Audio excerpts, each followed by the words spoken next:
привет, дорогие друзья! Это программа Тува Life Talk. Сегодня мы записываем выпуск на прекрасном, открытом, свежем воздухе, потому что погода позволяет, и мы не упускаем возможности встретиться с героями в городской среде. Сегодня у нас в гостях профессиональный боксер Саян Кертикол. Привет, Саян! Здравствуйте. Саян Кертикол, 31 год, профессиональный боксер, чемпион России по кикбоксингу, серебряный призер Кубка мира и чемпионата мира по кикбоксингу, двукратный чемпион России и Европы по ММА версии Ориентал. Окончил в 2013 году Московский физкультурный университет. Выигрывал неоднократно соревнования по смешанным единоборствам. В 2014 году ушел добровольно служить в армию, где случился конфликт с вышестоящими по должности, который привел Саяна к тюремному заключению. Вышел по УДО в 2019 году и начал профессиональную карьеру боксера. Теперь живет и тренируется в знаменитом зале в Екатеринбурге в Академии единоборств РМК, основателем которой является Игорь Алтушкин. RCC Boxing Promotion или РМК Boxing Promotion – это одна из крупнейших международных спортивных промоутерских компаний в сфере организации и проведения профессиональных боксерских поединков. Расскажи, почему ты, будучи обладателем Кубка мира по кикбоксингу, двукратный чемпион мира ММА по версии Ориентал, решил заняться профессиональным боксом? Я думаю, вот этот кикбоксинг только любителях, и есть такие вещи тоже профессионал, там глори, там всякие там версии. А профессиональный бокс это, как сказать, не краткосрочный цель, а долгосрочный цель. Чтобы достичь каких-то успехов, надо иметь долгосрочные цели. Вот так я считаю, поэтому я занялся профессиональным боксом. Профессиональный бокс, он престижнее модного нынче вот ММА? Профессиональный бокс это король спорта. Королева спорта легкая атлетика. Так что я выбрал король спорта. Трудно ли получить лицензию профессионального боксера? Легко никогда не бывает, конечно, трудно. С начинания стоимости там спорта, там формы, там всякие там тренеры, там и спонсоры, там всякие, и там от промоушена зависит, там нюансов там много, там. Но если брать в двух словах, все зависит от спортсмена и от здоровья спортсмена и от его формы, там, как он себя покажет, там, так и будет в дальнейшем. Можешь поподробнее именно свой опыт рассказать, как это было у тебя? Долго не занимался спортом, бросил давно, лет 10 назад. Ну, а так судьба так так получилась. Получается, я начал тренироваться. Ну, это моя мечта была детская, это когда осознанном возрасте был мечта там, быть профессиональным боксером, а не быть там каким-то спортом, там, ММА, там, кикбоксингом заниматься, а именно чисто быть профессиональным боксером. А быть профессиональным боксером сложнее, чем это другие виды спорта единоборства. А чем сложнее? Почему сложнее? Да, это профессиональный бокс. Там, профессиональный бокс только во всем мире там только 4 версии есть. А вот в ММА, например, там всякая версия есть. Можешь, если тебе позволяют финансы, ты можешь открыть там тоже какую-то версию в этом ММА. Можешь назвать вот эту версию, IFC там, Анастасия Fighting Promotion. Вот там можешь там это делать, какие-то там бои, там это продавать, там свои там бренд какой-то. Вот так. А в профессиональном боксе? В профессиональном боксе, я говорю же, на этом стране, на мире там 7 миллиардов человек, там, например, боксом занимается там где-то миллион чем-то человек, и они только бьются только за 4 вещи в основном. Зачем тебе, вот конкретно тебе, профессиональный бокс? Что тебе это дает? Самое главное в спорте это что-то, деньги.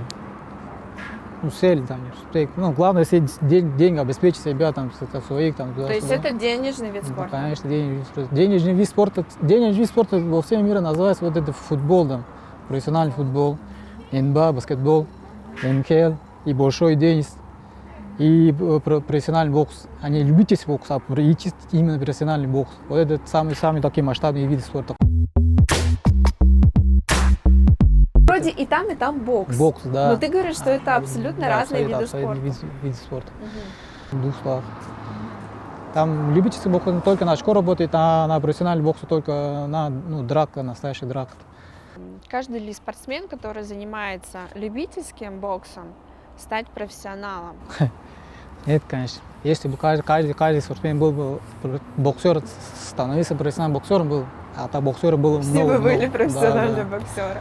А что вот для этого нужно? Какие-то качества определенные иметь? да. Если я начну этот нюанс рассказывать, Ну это же то интересно. это будет хвастовство будет, наверное. Нет, это интересно. Как раз-таки вот это и хочется узнать. Там надо иметь там сердце воина, там всякое, там этот, Нужно духом- иметь дух- какую-то духом определенную сильным быть. жестокость. Конечно, надо иметь. Характер, ну, там нюансов много, короче. Объяснить что сложно и долго будет. Но надо иметь характер тоже. Но самое главное характер и дух надо иметь. Если будет духом славным, тебе не добиться успеха в профессиональном боксе. А часто уходят из профессионального бокса? Не. Если кто-нибудь занимался спортом, от спорта входить очень сложно. Это же, как сказать, ну, как наркотик, адреналин. Ну, так что, вот, занимаясь вот этой Рой Джонс, там, легенды, там, до сих пор они там боксируют, не может вовремя завязывать с этим спортом. И тоже надо уметь, тоже надо вовремя завязывать тоже. А как понять, когда наступает вот этот момент, что все, нужно завершать карьеру? Все зависит от человека, там, от здоровья, там, от возраста. И бывают такие вот эти легендарные спортсмены, там, Бернард Хонкинс. Ему было 50 лет, когда он стал чемпионом мира по боксу.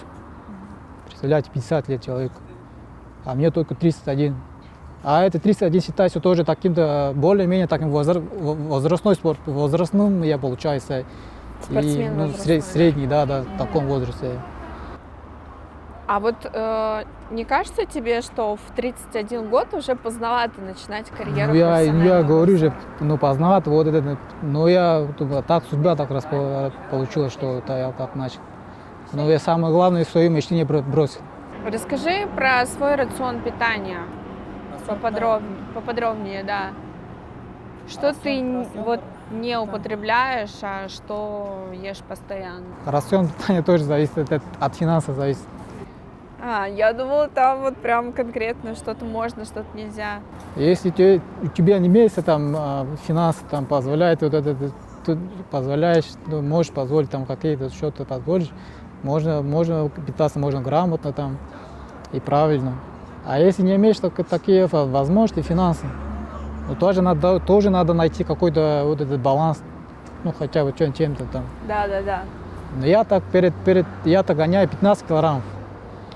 Поэтому я за 2 месяца до боя я не употребляю сахар и соль, вот, и хлеб. Сахар, соль и хлеб. И мучное, да, И мучное. мучное. Да. Мгм. А мясо? Мясо ем. Ну, красное мясо не ем. А Потом, почему красное мясо нельзя? Ну, это так, и почему, не знаю, потому что там белок, это жир много, поэтому этот тренер по физподготовке мне советовал, чтобы я ел вот это не красное мясо, а это мясо, вот это курица, там всякое, белое мясо, да? белое мясо, да.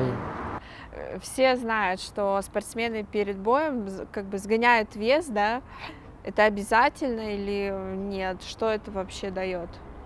Зачем это делают? Зачем это делать? Ну, что как-то иметь преимущество, так скажем, если правду сказать в глаза. Ты типа подсушиваешься или Да, что? Конечно. Вот, представляете, я в жизни, вот такая, обычно в жизни вешу 75 килограмм. Так. А мне надо сделать вес 61-200. 61-200. Получается, сколько? Я 15-14 килограмм гоняю. А кто-то гоняет, может кто-то больше гоняет, кто-то меньше гоняет, ну, основной меньше гоняет, меньше 10 гоняет, 6-7 килограмм. Чтобы больше гонять, ты должен быть, это иметь преимущество перед соперником. Ну вот смотри, а почему нельзя постоянно находиться в этом весе 60 килограмм? Вот я вот это не могу понять. Придерживаться вот этот вес, это очень сложно же, конечно. Вот, после боя начинаешь ты там набираться там воду, там жиры, там. Сразу после взвешивания ты набираешь, кто-то набирает 6 килограмм, кто-то 10 килограмм, кто-то 8 килограмм, так по-разному. А я, например, набрал вот это последний бой, где-то 5-6 килограммов набрал. А тоже надо иметь вот эту золотую середину, баланс надо иметь. Слишком много не надо набрать, и слишком меньше тоже не надо, чтобы... А всегда получается скинуть вес? Скинуть вес – это самый сложный процесс, вот эта подготовка. Это сброс веса, да? Самый сложный. Но вот что ты делаешь, если ты понимаешь, что, блин, вес не уходит? Вот я, к примеру, скажу, как я сделал вес перед взвешиванием за суток. У меня осталось 4 килограмма до этого взвешивания. Я перед взвешиванием за суток сделал 3 тренировки. Один утром сделал, а обед ты только утром поел, что-то поел, то салат тоже, может, какой-то белок поел. И все надо сделать, чтобы сделать вес, надо... Ну, это очень сложно, что я 2 раза ходил в баню. Пропотеть? Ну, пропотеть, вот это все. Обед сходил в баню и вечером. Вечером вот это контрольное взвешивание, ты смотришь, там взвешивание, сколько там осталось. У меня оставалось килограмм с чем-то. Килограмм 900 где-то. Это же такой стресс для организма, конечно, мне кажется. Вот я в 11 часов вечером еще раз сходил в баню. Помогла? Да. Я с этим в запасах. Это сейчас лайфхак для всех женщин. Как быстро сбросить вес. Если быстро, если все время быть подтянутым, да, так скажем, с красивой фигурой быть надо. Не то, что правильное питание, как это выражается. Мне кажется, это надо регулярно, как бы, постоянно поддерживать это конечно, состояние. постоянство самое главное в спорте. Не в спорте, а в жизни. Да. Как ты сам вот думаешь, какие у тебя есть перспективы в этом спорте? Развития?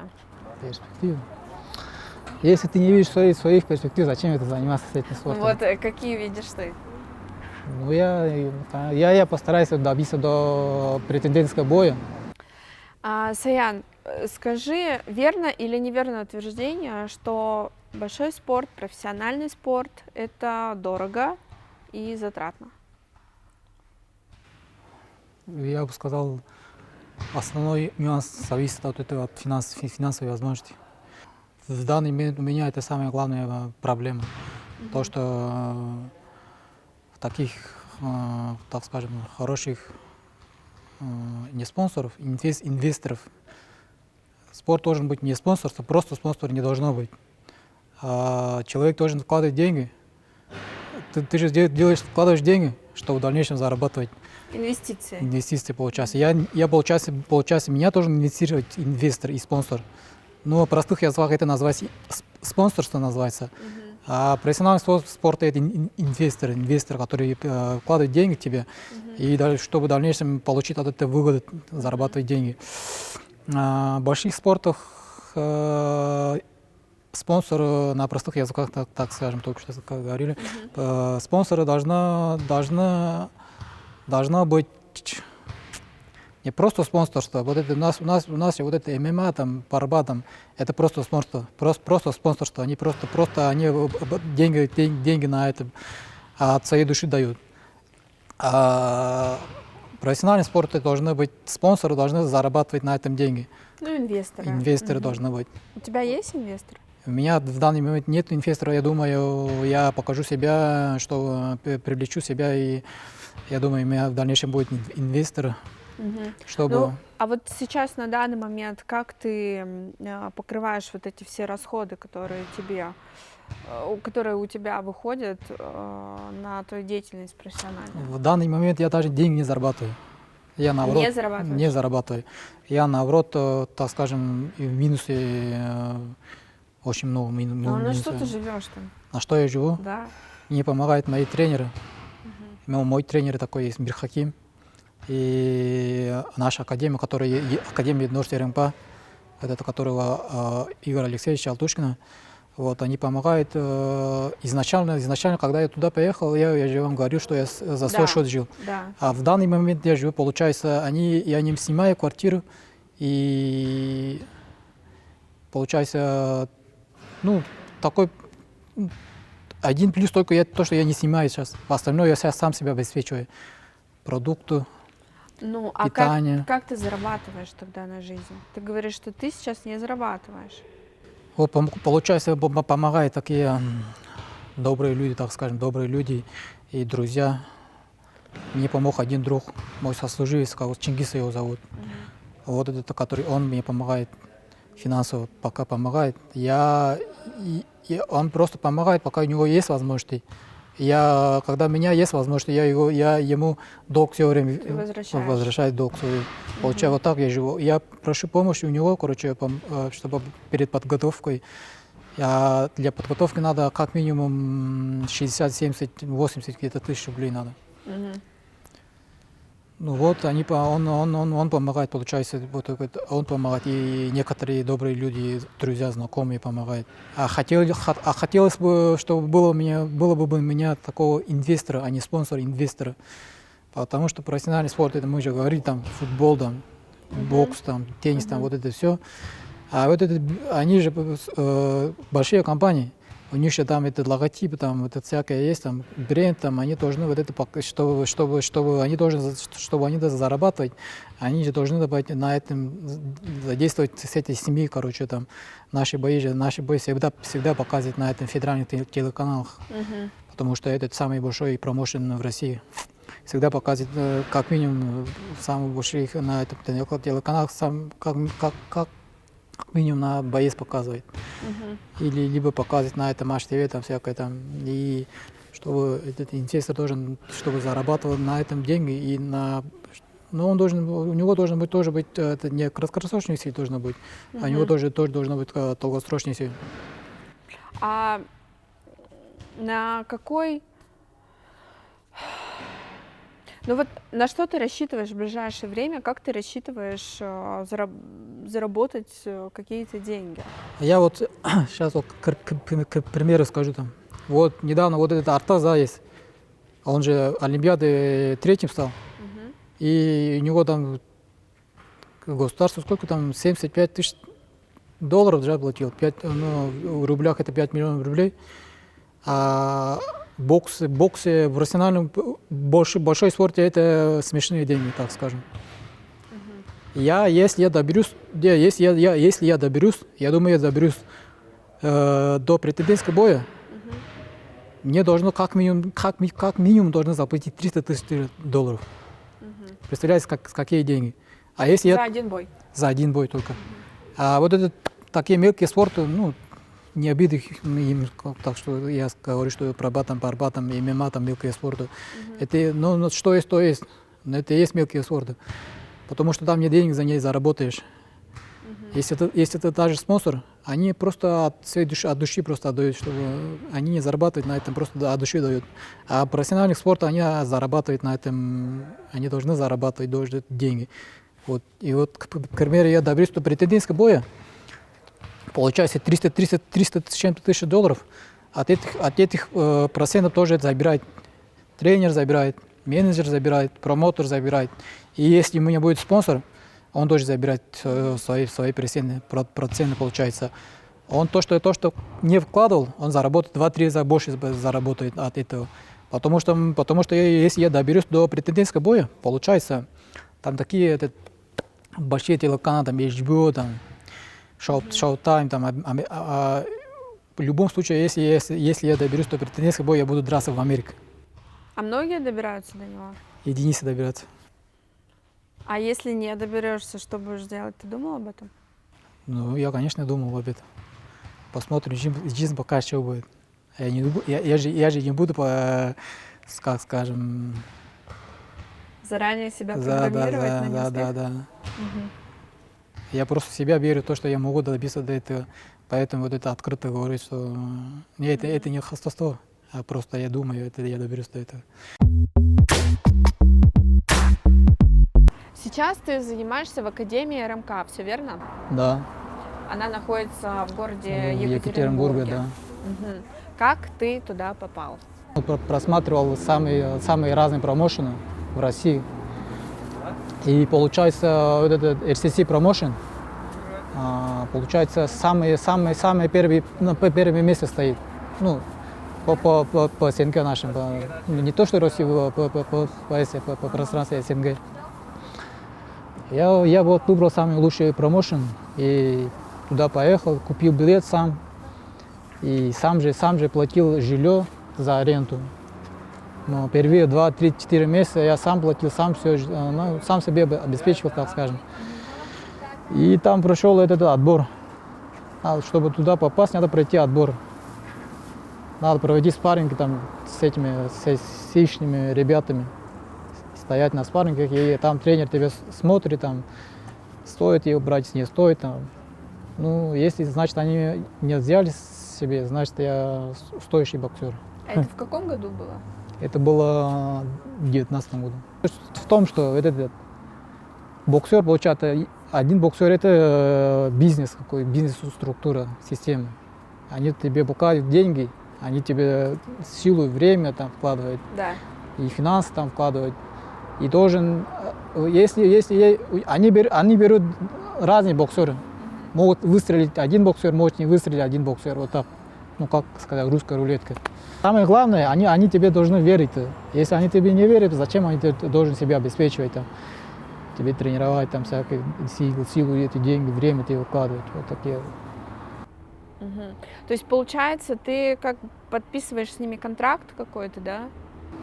Подписываем контракт. Пока что я не подписал контракт. Но я думаю о 2-3 шагах от этого, чтобы от подписания контракта. Мгм. А вот Я расскажи- формально их боксер, а по документам я не их боксер. Короче, вот так получается. Но тренируешься на их Тренируешься, базе. да, на их базе, живу на их базе, Мгм. бесплатно. А почему тогда контракт не подписывают с тобой? Контракт надо подписывать, но тоже это надо заслужить. Да. Я же только один бой провел. За год? За год я один бой. А почему так? Потому что так получается, что я все время травму получаю. Травмы получаешь? А если бы не травма, я уже провел бы 3-4 боя. А вот это, кстати, тебя никогда не останавливало, что действительно твое физическое тело очень страдает? Но очень страдает и до сих пор страдает. Как ты к этому относишься? Как я отношусь? Ну, все спортсмены они такие, не один такой, короче. Мечта того стоит, чтобы страдать и А, терпеть. то есть все ради мечты. Конечно. И умереть ради мечты не жалко? У боксеров, да. У каждого боксера есть белый флаг, короче. У некоторых белый флаг поставить очень сложно. Так что я думаю, тоже готов умереть в ринге ради своей мечты. Почему ты сейчас не в Екатеринбурге? Потому что я перед боем, который я дебютировал, 26 когда был, 26 июня, перед боем я получил травму. До этого сказал же, я переусердствую тренировку. Я когда начал с этими железами, начал заниматься, я переусердствовал, перетренировался. И из-за этого, то, что я очень много поднимал этой тяжести, у меня началось здесь появляться в этот локтях жидкости. Ну, они получаются, короче, мое тело не выдерживает. А вот это внутреннее, то, что внутри меня хочется, чтобы это делать, а тело не выдерживает. Я, получается, все время, когда тело не выдерживает, надо останавливаться, то, что надо не пересвистывать, надо найти вот эту грань, которую надо. А я, получается, перетренировался. И из-за этого у меня началась травма, там жидкость. И сразу после боя я сделал операцию, короче, удалили этот гной. И получается, из-за этого я домой вернулся, чтобы там, Реабилитацию пройти? и реабилитация, здесь такого нет реабилитации всякой, там, потому что там не сломано что-то. А вот это просто ментально там отдохнуть, там голову не забывать с этими мыслями, с боксом все время. Приехал просто отдохнуть. Получается, что профессиональный бокс привлекает многих спортсменов тем, что здесь есть деньги, здесь есть слава, здесь есть хорошие гонорары. А тебе что больше нужно, слава или деньги? Мне нужно, чтобы добиться вот этой своей мечты и заработать на свою старость хоть какие-то деньги, чтобы в дальнейшем развивать тоже этот профессиональный бокс. Я в дальнейшем хочу, это же я скажем, Краткосрочный цель, да. Потом долгосрочный цель, чтобы я мог помогать своим ребятам, теннисам, чтобы они тоже добились успеха в профессиональном спорте, именно профессиональный бокс. То есть ты хочешь в тренерство уйти? Ну, я не знаю, может тренерство, может я буду промотором, менеджером, ну, посмотрим, жизнь покажет, как будет. Руслан, ты первый тренер Саяна. Скажи, пожалуйста, вот ты сразу заметил какой-то потенциал в нем? Да, я когда пришел на тренировку, и я как первый раз его увидел, то в нем главное видел огонь в глазах, как обычных, как у всех многих таких спортсменов, да, будущих чемпионов. Огонь в глазах, у него желание было, но первую, то, что вот именно отличало от других спортсменов, парней перспективных, да, то, что у него именно настрой на тренировку и вообще по технике, как начал, там лапы ему начал держать, как начал учить, заметил, что у него очень такой атакующий стиль, то есть ему нравится. То есть по характеру он такой человек настырный, и у него такой бойцовский дух, что ему сразу сказал, вот в тебе заложен такой талант, ты можешь в будущем стать профессиональным боксером. Это сразу же на первой тренировке сказал, потому что у него прессинг был такой, вроде совсем юный мальчик, да, такой юнец. Сколько было юноша. лет? Ему было 16 лет, по-моему, я точно не помню. И у него такой прессинг был, он такой настрой, очень вообще чувствовался такой прессинг, что он атакующий стиль, у него такой интересный, агрессивной манеры ведения боя будет. И я ему сразу сказал, тебе в будущем надо заняться профессиональным боксом. Часто такие мальчишки приходят, что ты вот сразу видишь, что вот он точно, у него сложится карьера, ну, если он будет прилагать таких, усилия. как сказать, не часто бывает. Ну, если, например, по статистике, да, если брать так примерно, наверное, там буквально 1-2%, наверное, бывает, встречается там со 100 мальчиков, там, один-два человека, именно которые, вот знаешь, если он займется, он достигнет таких вершин, которые там возможны в спорте, то есть в большом спорте. А вот сейчас есть какие-то люди, которые поддерживают ваши тренировки? Да, несомненно, такие есть. Например, мы занимаемся сейчас в таком маленьком клубе, подвальном помещении, цокольный этаж, спортивный клуб «Шурави». Вот директором основал этот клуб, детский спортивный клуб, причем вот основал Вадим Сарголович. Вот мы очень благодарны ему, когда даже в прошлом году когда перед отъездом Саяна туда, Екатеринбург, готовились, он позволил нам, с его позволения, то есть мы там готовились, потому что негде было даже готовиться, просто помещение банально просто негде было готовиться, и с его позволения мы готовились там, и он поехал, и в данное время также вот готовимся в его зале, детский спортивный клуб «Шурави», в его зале готовимся, и он как бы пытается тоже помочь материально, ищет тоже спонсоров, потому что Саян тоже как бы представляет его клуб.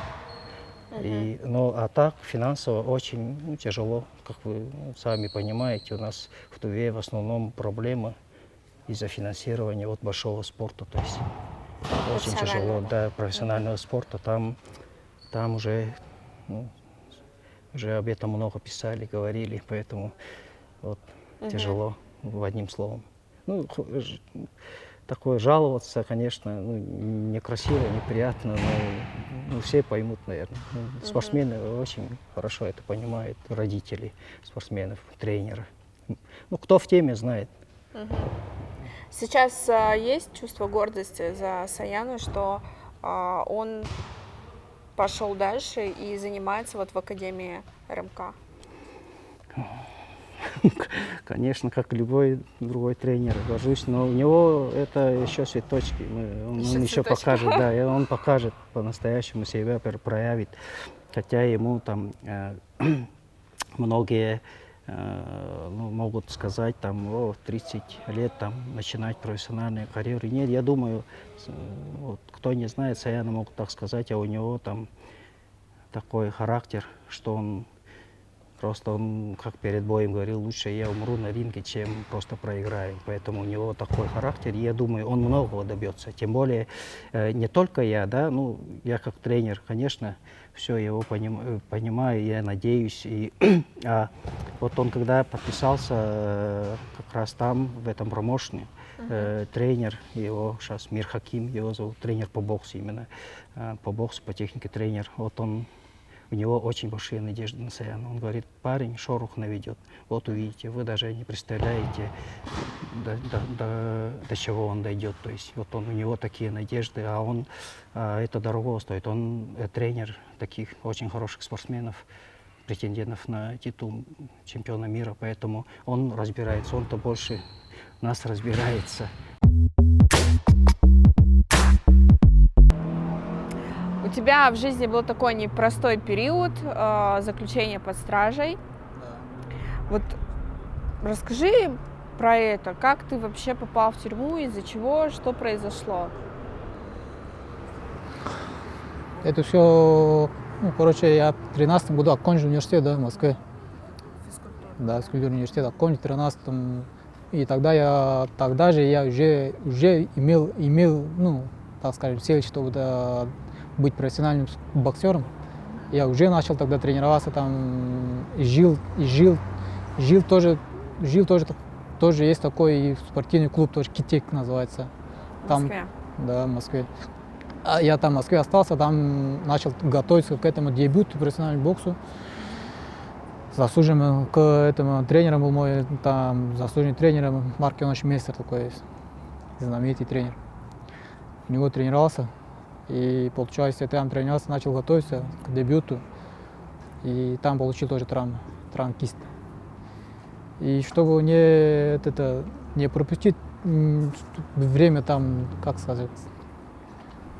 Не терять время? Да, чтобы не терять время, я добровольно поехал служить в армию. И получилось в армии начались проблемы. Но я думаю, не они виноваты, я думаю, я сам виноват. Сам виноват. Я думаю, да. Все, что человек не делает, сам виноват, я думаю. Ну, а какие проблемы, что там произошло? Там начало, получается, от солдатов, срочников начали вымогать деньги. А то, что мы сами купили вот этот шеврон, такие там в России, там вооруженные силы, там всякий там флаг, там герб, там. Вот это получается, это по закону. Это по закону должен обеспечить сами Министерство обороны. Вот там же все написано по бюджету, там финансирование всякое там. Они получается коррупционные действия там. Они делают на этом деньги там срочников. Никто не может высказать свое мнение там против. Никто об этом не говорит, в общем, да? Открыто не говорит, так скажем. А так есть такие. Не открыто никто не говорит. Я, получается, начал открыто говорить вот это все их дела. Как бы претензию начал предъявлять, я начал да? претензии, я начал, как, так скажем, сопротивляться. Скрыто, не скрыто, там с кем-то нам по уху, там с кем-то вот так, а вот открыто начал говорить, там, почему это незаконно, туда-сюда, там. Получается, из-за этого начали это давление на меня. И все, за 800 рублей, получается, я попал в тюрьму. Они начали за это 800 и где-то 1000 рублей начали от каждого солдата, получается, там с каждого призыва они делают как минимум миллион рублей или 2 миллиона рублей делают они. Их система так устроена, чтобы собрать с этих солдатов шевронов деньги. Получается, То есть, получается, солдату выдаются вот эти... Вот этот шевроны выдаются бесплатно, Министерство обороны. Нет, они выдают солдатам и при этом говорят, что заплатите нам за это деньги. А за что тебя осудили-то? Провокация, на их провокацию, попался. Не они виноваты, я думаю, и сам виноват. У тебя была довольно необычная история, да? То есть ты не просто попал в тюрьму и отсидел, ты же сбежал оттуда. Так получилось. Есть такой, как скажем, там командир бригады, так скажем, командир, да, бригады. У нас 55-я бригада, там 74-я какой-то бригада был. Ихний командир бригады лично позвал меня, короче, получается, полковник Гузаев такой был. Он начал на мою сторону угрожать жизни, что он убьет меня, там, если попаду, там, дисбат, там, всякое. Дисбат, получается, это как скажем, тоже их системы, армейская тюрьма. Они знают друг друга. Если туда попаду, я в армейскую тюрьму, там, в дисбат попаду, я думаю, он будет, всяко будет, ну, чтобы сделать свое обещание, там, убить, там, всякое. Поэтому мы решили своими братьями, там, ну, родными, там, не родными, как, ну, короче, они, приехали туда, я служил в Юрге, Кемеровская область, созвонились со своими братьями, они на машине приехали и забрали меня, получается. Я отсюда избежал, чтобы попасть не в их тюрьму, а попасть на гражданскую тюрьму. Чтобы тот полковник не осуществил свои высказывания, свои угрозы. Вот из-за этого мы отсюда избежали, получается. Чтобы попасть не в их тюрьму, а попасть на гражданскую тюрьму. Ну, в итоге я попал в гражданскую тюрьму. И сколько ты отсидел? Ну, мне дали, получается, мне еще добавили вот эту статью, которая называется дезертирство. Дезертирство это когда ты уклоняешься от армии. Побег. Не побег, это... Уклонение от армии? Да, дезертирство это уклонение от армии. А я же не уклонялся от армии. Я же добровольно пошел служить в армии. Меня должно быть вот это... Короче, они хотели любым способом сломать меня. Хотели сломать меня. Ну, поэтому дали дезертирство. А должно самовольное оставление. Вот это легкая статья есть, такое самовольное оставление. Я же самовольно оставил. Да. Получается, я служил. Приехал служить добровольно. А не уклонялся от службы. А самовольно оставил вот эту часть. Получается, мне должна быть легкая статья, ну, добавить и к этому статью, который они ну, сами придумали, которые такие. И мне дали дезертирство, получается, мне 4 года дали.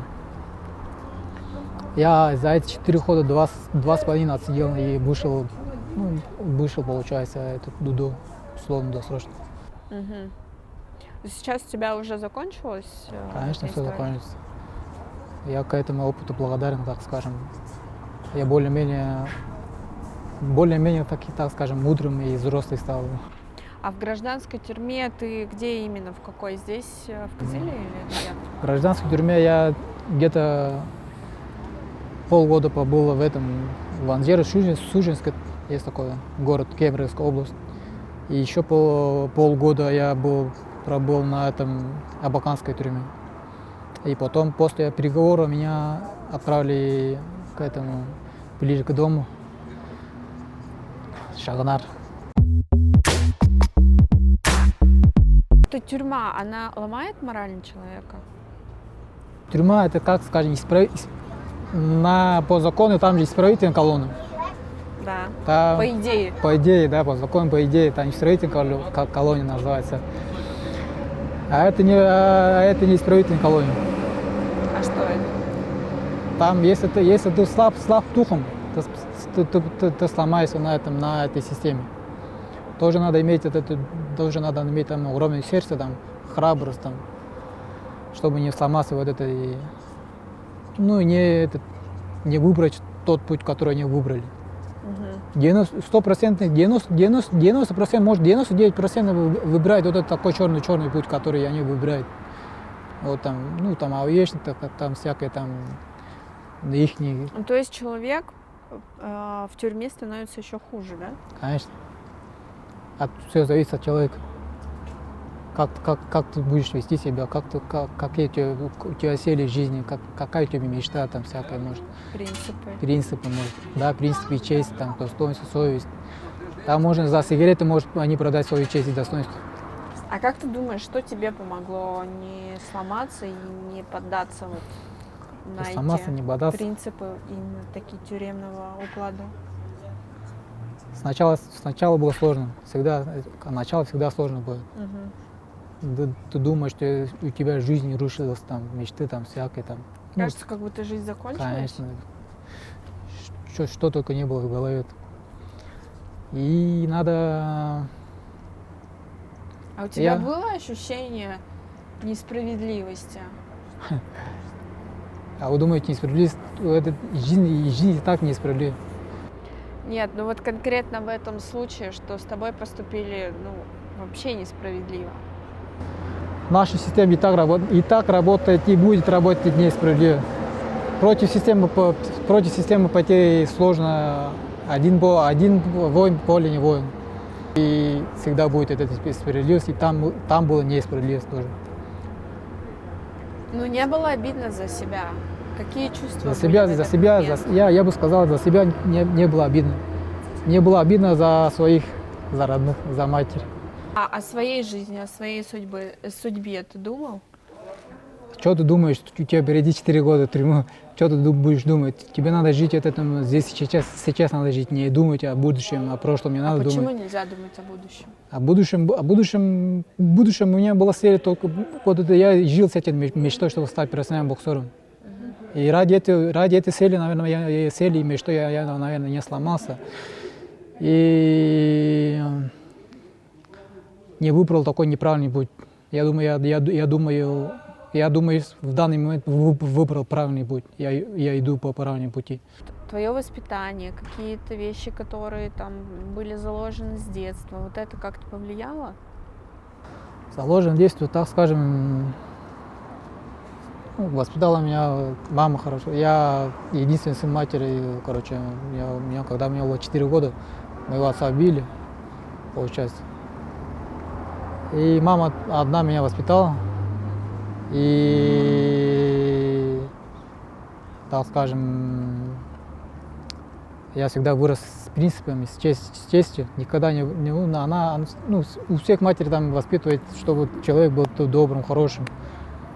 Я придерживался по этим принципам. Никогда не делать плохие вещи, там, никогда не курить, там, никогда не пить. Там. Я никогда не курил, никогда не курил и пил тоже редко иногда. Я, так скажем, очень слишком принципиальный человек. Может из-за этого своих принципов может, попал на эту тюрьму, думаю я, за своих принципов. А не было жалко вот этого времени упущенного, вот этих лет, которые ты там провел? Время всегда жалко будет. Времени нам всегда не хватает. Я на этот период я потратил впустую 7 лет, 6 лет. Поехал служить в 2014 году. И получается, я начал дебютировал по профессиональному боксу в 2020 году. Получается, сколько потратил? 6 лет впустую потратил. Конечно, жалко. Время всегда жалко.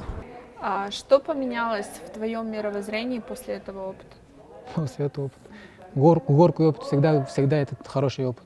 Что надо иметь горький опыт, надо жить, надо. Я думаю, вот это горький опыт самый лучший опыт и учитель в моей жизни, я думаю. Ну, а что конкретно изменилось? Изменилось? В твоей голове, да, в В моей голове все изменилось. Я до этого был такой пацанчик был легкомысленный, никогда не думал о будущем, там, жил, так скажем, не ценил то, чего имею, там, всякое было. А после этого опыта я стал более-менее такой мудрым.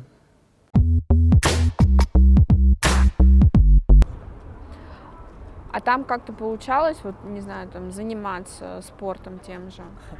Там очень много было историй насчет спорта, насчет этого. Когда меня закрыли в эту тюрьму в Абакане, я-то такой, я свои права знаю, а некоторые не знают. Поэтому те, кто знает свои права, там, те, кто принципиальные, и те, кто там не имеет совесть, честь, там, они там, так скажем, в тюрьме, они там красные, не красные, так называется, которые работают с этим администрацией, всякими там. А я знаю свои права, я могу высказать свое мнение. А те, которые не может высказать свое мнение, они становятся с этим, так скажем, заложником системы, скажем. Они работают на администрации, они с ними сотрудничают. Там. Короче, я не хотел с этими жить, с этим, которые не имеют принципа, там, которые работают с администрацией, а их называют красными. Поэтому меня закрыли на одиночной камере на 3-4 месяца. Одиночную камеру, эти сложно Это же можно. как карцер? Ну, можно сказать, как карцер, можно там с ума сойти можно. Я получается, 3,5 месяца провел на одиночной камере. Один. Какие у тебя мысли были, когда ты остался наедине сам с собой? Наедине сам с собой. Когда живешь на одиночной камере, можно прийти в голову все, что угодно. Так, чтобы не забывать этими плохими мыслями, чтобы в голову не вызывать плохими мыслями и чтобы не думать о плохом. Я все время, когда было свободное время, я очень много читал и занимался спортом. Я уделял время спорту в день, так скажем, 2 часа. И остальное время там завтра, обед, вот это время ел, получается, по режиму там. И все остальное время я читал. Я мог за неделю прочитать 3-4 книги. Получается, я много читал, получается, не забивался этими плохими мыслями. А что это за книги были? Вот там разные книги были. Самая любимая моя книга, которую я прочитал там, называется там как-то «Танец с дьяволом». И Зоя тоже такая была книга, которая тоже мне нравится. Вот эта внучка последнего нашего царя Николая II, да? Вот, которая она после этой революции поехала и сбежала на Европу. И как там она жила, там, как она там выжила. Там. Ну, вот это такие нюансы тоже, ну, сложностью судьбы она тоже не сломалась. Что испытывает человек, который в одиночестве находится 4 месяца? 4 месяца там проводишь. В Абакане было там телевизор, камеры телевизора есть. И когда мы же учились в школе, там есть бачок, есть там на прикосновение запас воды, там находится там бачок сейчас стоит. Получается, я начал вот этот телевизор, да, телевизор я и так не люблю смотреть. Телевизор есть и бачок есть. Я живу в одиночной камере, мне нечем заняться.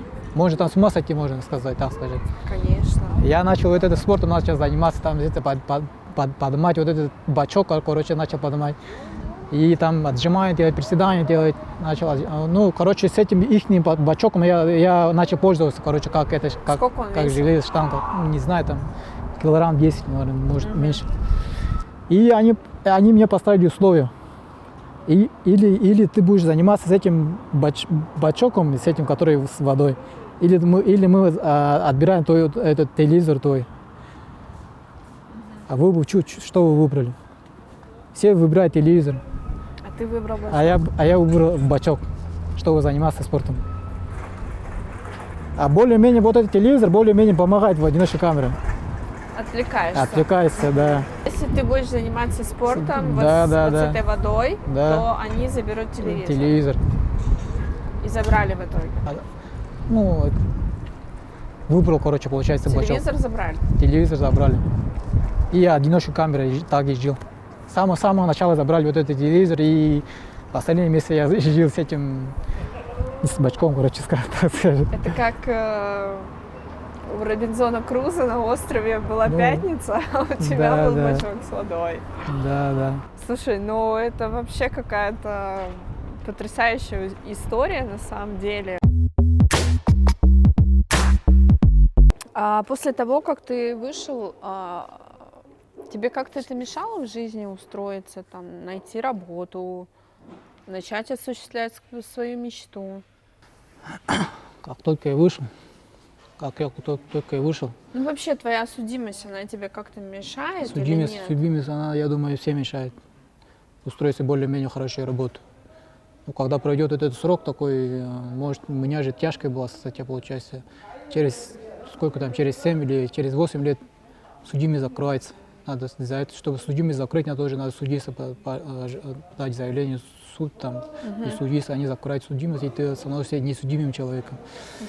И когда вот это есть время, когда 7-8 лет, ты судимый человек, и ты не можешь устроиться в нормальную работу, более-менее нормальную работу, так скажем, государственную. Ну вот в спортивной карьере тебе сейчас это мешает как? Нет, конечно. Нет, я не мешает, наоборот, это дает это хороший опыт, горький опыт. И из-за этого, я думаю, еще сильнее стал, думаю. Ну, я имею в виду окружающие Окружающие, люди. это мнение других, окружающие зависит от себя, от твоей головы все зависит. Может, кто-то думает, какой-то там бывший арестант, вот всякое там думает, Да. а я не забываю с этим в своей голову. Потому что я же не настоящий арестант, это не кого-то не убил, там, кого-то не ограбил, там, кого-то не обманул, там, так скажем. А я попал под систему, получается. И 3 главных урока, которые ты вынес из этого всего периода своей жизни.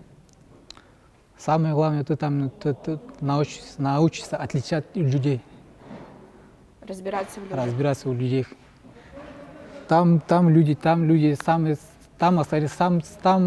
так скажем, большинство из них гнилые люди.